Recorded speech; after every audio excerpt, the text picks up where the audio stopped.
Bonjour, je suis Josué Landragin, bienvenue sur ma chaîne YouTube, sur ma chaîne Josué Landragin. Là je suis dans la rue, à la rue, je fais le choix un peu à la rue, bon, à Tahiti. Je fais le choix de prendre la direction de la route du Belvédère pour un peu m'éloigner euh, des villes, des habitants. Bon, c'est pas facile, hein. Puis l'escalade. J'ai pas pu rentrer dans l'un des centres d'hébergement d'urgence disponibles. Soit ils sont pleins ou ils ont refusé ma demande. Mais bon, je vais voir ce que je vais mettre en place parce qu'il y a tout un processus avec Tahiti. Suivant la situation administrative, les règles qui sont de priorité, quelle que soit la disponibilité d'emploi, d'accompagnement à la caisse de prévoyance santé, un ensemble d'éléments qui, qui, qui met un ensemble de priorités pour les Tahitiens, même les Polynésiens, ce qui est un peu normal vis-à-vis du statut, des règles et des choix que la Polynésie elle a fait. Après, je vais voir si ce que je vais mettre en place. Là, je fais un peu de sport tranquillement, hein, essayer de maintenir ma condition physique. C'est dans mon projet de vie avant tout, même si c'est aussi dans mon projet entrepreneurial, mon projet de vie. Donc je vais voir un peu, je fais un peu de sport tranquillement, voir ce que je vais mettre en place. Que je me débrouille toujours tout seul. Je vais voir ce que je vais faire, les choix que je vais mettre en place, ce que je vais entreprendre, voir si je vais changer de territoire. Parce que bon, pour moi, c'est une base un peu le centre d'hébergement d'urgence vis-à-vis de ma situation financière. Donc, le mieux qui me reste à faire, si bon, je ne veux pas rester dans la rue, même dans la forêt, vis-à-vis de ma condition, c'est vis-à-vis de ma situation, suivant ce que je suis, de changer de territoire. Donc, bien, et faire un peu de sport, hein. Permettre un peu de réfléchir, faire les bons choix, voir si papa, je lui ai fait appel à papa, s'il peut m'aider, même en ce sens. Je fais je fais rarement appel à papa pour ma situation financière. J'essaie au mieux de me débrouiller en tant qu'homme. Papa, l'homme qui m'a accompagné, qui m'a fait par mon éducation depuis jeune. Donc bon, je vais, bon, je vais commencer le sport.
Là, je viens de finir le sport.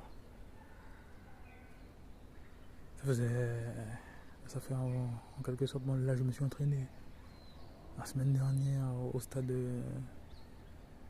de Papeete. Là, la dernière fois que je me suis entraîné, c'était une semaine avant mon départ. C'était au cours de l'avant-dernière semaine du mois d'octobre. J'ai pris un mois un peu pour moi, mais j'ai fait un an à rien que m'entraîner. Et puis, puisque j'avais organisé un peu mon voyage, j'ai dit bon, ça me dit de pouvoir un peu habiter sur Tahiti. J'ai fini ma séance et tout. Lorsque je perçois un peu les choses, je me dis bon, pour mieux que je fasse un peu chaque continent, puisque j'ai fini ma séance.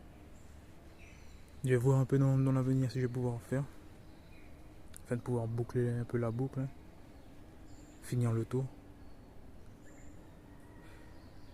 Donc là, après un mois un peu de tranquillité, on va dire de repos. Parce que moi j'ai pris des billets qui étaient pas chers. Des billets d'escale. C'est-à-dire que j'ai fait Paris-Nice en bus. C'était même un peu chaud puisque j'ai dû m'arrêter à Marseille, acheter un autre billet de bus, un Blablabus, parce que la Flexibus c'était chaud. Il y avait un arrêt qui était loupé. Après j'ai fait Paris, Charles de Gaulle, jusqu'en Islande, Washington. C'était le billet qui était un peu... il n'est pas trop cher. Et après, on a fait environ 500 euros. Et après, j'ai fait Washington, San Francisco, enfin, l'aéroport de Tahiti, Polynésie française. En tout, parce que j'avais pas beaucoup, hein. J'avais pas 2000 euros, donc en tout, ça m'a fait, ça, j'ai pu arriver. Mais là, dans l'auberge quand je suis arrivé ici, dès le premier jour, j'ai essayé de voir si je pouvais intégrer un centre d'hébergement d'urgence. Ils m'ont dit qu'il fallait que je fasse un processus d'intégration et tout.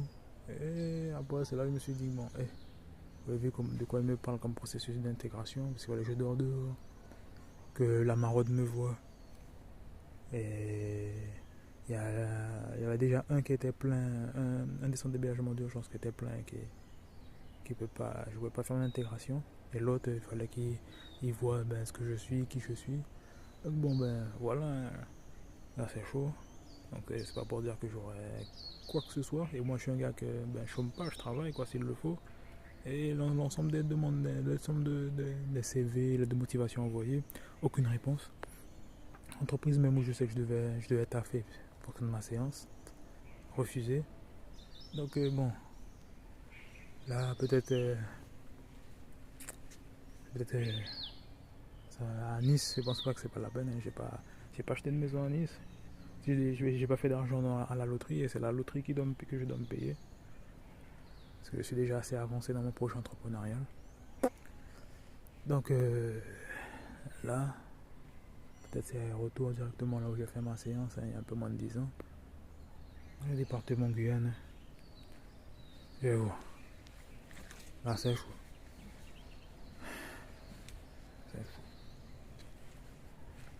Bon, merci d'avoir regardé la vidéo. Je vais mettre un peu les entraînements entre les deux vidéos que je parlais. Je suis dans la forêt là. C'est fou. Hein. C'est un peu plus tranquille par rapport à la ville. J'étais dans le parc Bougainville. Là c'est autre chose. Ouais. À la prochaine vidéo. Si le contenu vous plaît, abonnez-vous, likez, commentez.